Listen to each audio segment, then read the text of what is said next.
Isang mapagpalang araw sa ating lahat. Ako po sa sarili ng Escaloma at naglalahad po ang hatinan para sa daily devotion natin na magatang totoo ba na may guardian demons?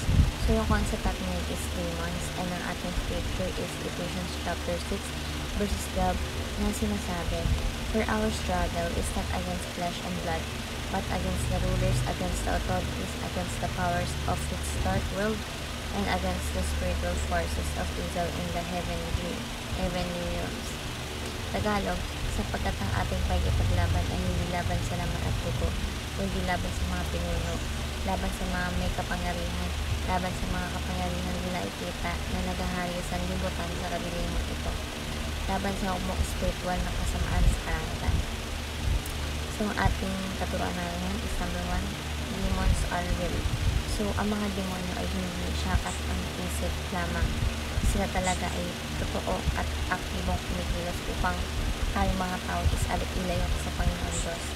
So, parang lang yung isang magnanakaw na palihim na pumapasok sa isang bahay upang magnakaw din. So, ganun din mga demonyo. Yung demonyo patuloy na gumagawa ng parang upang sirain yung pananampalataya ng mga tao sa Panginoon. No? So, demons are real. Number 2, demons deceive and lead people astray. So, yung mga demonyo ay mandaray at gumagamit ng kasinungalingan upang inikaw ang mga tao mula sa katotohanan ng Panginoon Diyos. Diba? So, tulad ni Satan na tinukso si Eva at Adan, si Eva sa hardin ng Eden gamit ang kalahating katotohanan. Yeah. So, patuloy niyang ginagamit ang kasinungalingan upang inikaw ang mundo. So, demons deceive and lead people astray. And last is demons flee before God's power. So, wala silang kapangyarihang laban sa mga tunay na anak ng Panginoon Diyos. Sa pangalan ni Jesus, kaya silang labanan at ihabol. No?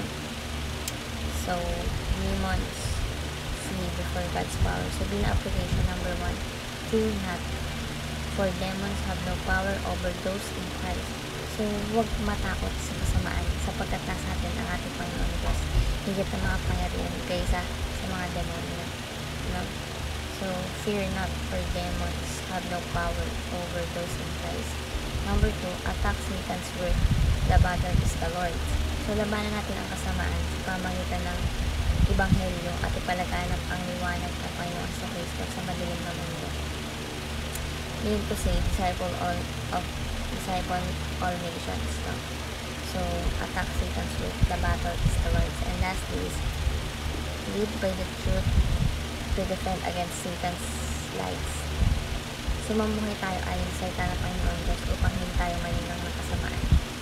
So, live by the truth to defend against Satan's lies.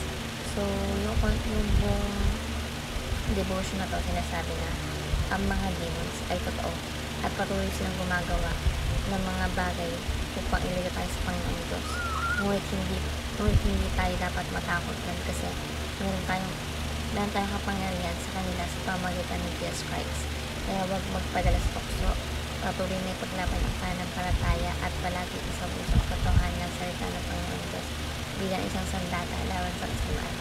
Sa inyo namin ang aking devotion. Naway may maturuan kayo, may sure sa iba't sa pumapay sa ating buhay. Thank you po sa pagkikinig at God bless po sa ating lahat.